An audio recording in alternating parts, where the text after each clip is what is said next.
Terms of trade. What are they and why should you have them in your auto repair shop?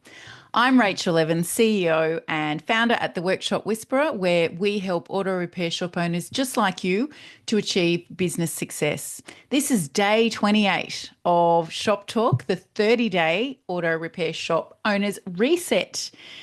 We've talked about a lot of stuff over the last 27 days, and today I wanted to just shine the light on a little bit of legal stuff that should be operating as a baseline in your auto repair shop. So we're all about systems and setting them up, particularly the things that will protect you in most unforeseen instances where you've got the system operating in the first place.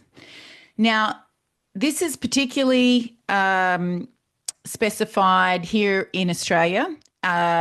New Zealand also has a version of it. And if you're watching from elsewhere in the world, you should check your local jurisdiction for what legals you can put in place to protect yourself in the same way. But here in Australia, we have something called the PPSR, and that piece of legislation, which came in the early part of the last decade, or certainly was updated with force in the early part of the last decade, and it is there to assist you basically in enforcing your rights as the business owner, while of course also protecting some of the rights of the consumer, which sometimes when we've got unscrupulous business owners, that's very justified. But that's not you. And it's certainly not us here at the Workshop Whisperer. So we're going to talk on the business protection side and why you need to have proper, legally prepared terms of trade for your repair shop. Doesn't matter what kind of repair shop it is. Sometimes things happen and customers get upset through misunderstanding, or maybe sometimes it is faulty workmanship, and it can cause you an enormous amount of grief. The wake up in the middle of the night stuff, the heart racing stuff, the stress, the anxiety, and much of it can be taken away just by being able to show your customer the terms of trade that they signed, provided it is the legally enforceable kind. So by legally enforceable, I mean it needs to have been provided by an association in Australia or New Zealand or elsewhere in the world who has a lawyer working with them, referencing the correct legislation throughout, an independent law firm who understands automotive, and also you can get them through credit collection agencies in Australia. There's one that we recommend called EC Credit Control. You should expect to pay a sum of money for these to be prepared properly. But just like any investment in your business, like equipment, like team members, like software, it is there to, in some cases, help you make money, but in this case, protect the money that you have earned and protect you from loss, substantial loss. So it's an investment. A terms of trade is an investment. Once you get your pack through with your terms of trade, it's advised that you have them checked and updated every couple of years, because the legislation can get updated and you don't realise. But once you've paid your initial sum, particularly for someone like EC Credit Control, they will do updates at requested intervals, or they might reach out to you and say, hey, this has happened, it's time for an update. That will cost less than your initial investment. So it's an investment. That's what you've got to understand here. It's not an expense. It's an investment. It protects you. So the instances where you want written and signed terms of trade legally prepared on each customer file. Where a customer is unhappy with your work, but they did not give you the first right of repair to have a look at it. They went somewhere else and got an independent assessment. They were charged for that, and now they're trying to force that money back to you. In Australia, particularly if you have your terms of trade prepared by EC Credit Control, and I just want to put out there, I am not being paid any kind of commission for recommending them. I just know firsthand of their work from when I owned a workshop, from our clients that use them, and we've had occasion time to time at the Workshop Whisperer to use them as well. So if your terms of trade are prepared properly, you can show your customer the line in your terms of trade that they signed that if they were unhappy with anything, they were to bring it to you first. Them taking it somewhere else voids that contractual obligation, and you are not therefore bound to pay their other invoice for the other repair.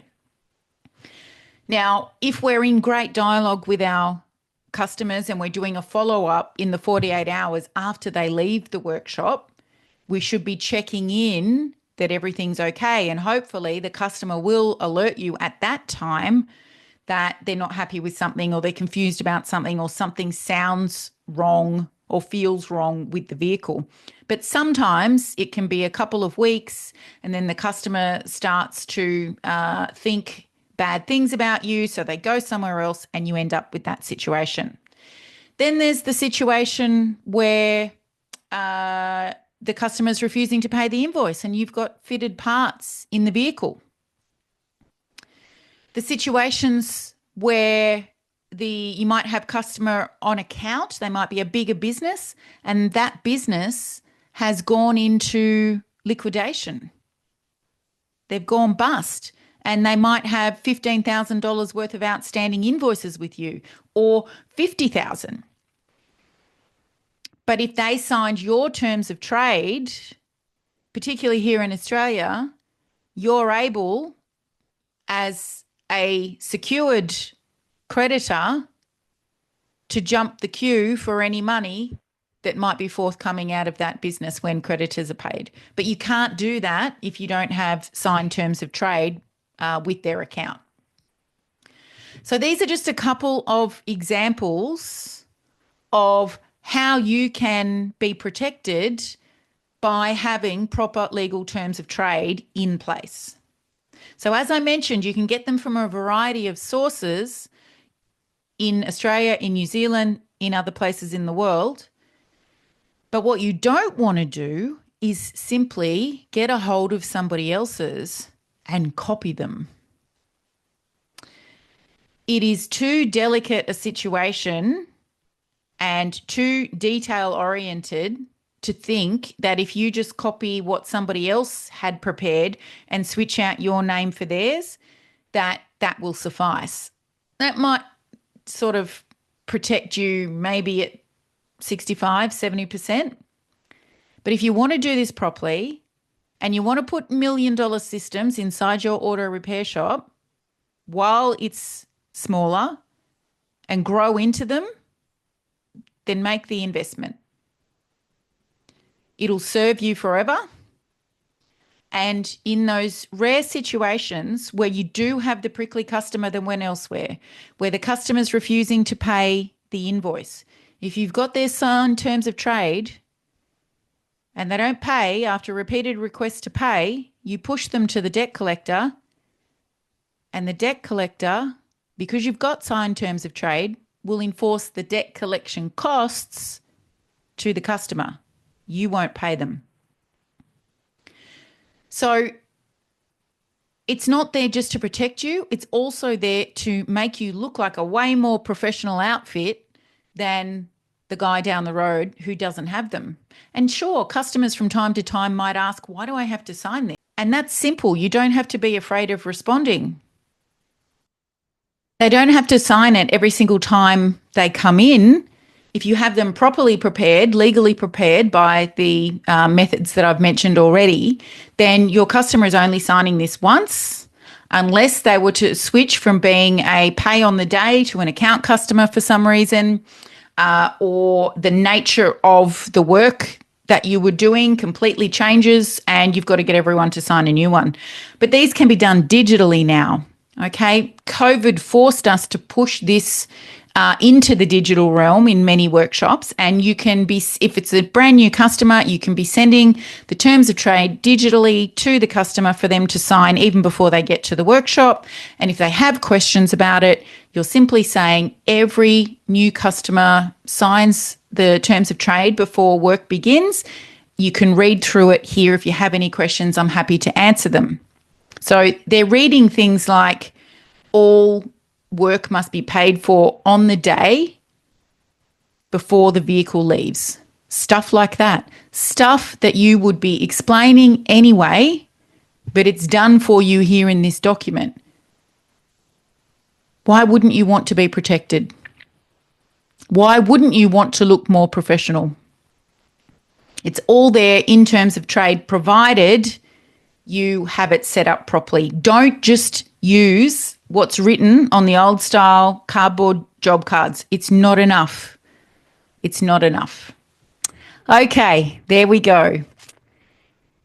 I'll be back with you tomorrow for another day of Shop Talk, the 30-day reset for auto repair shop owners. If you're new, please subscribe to the channel and like this video.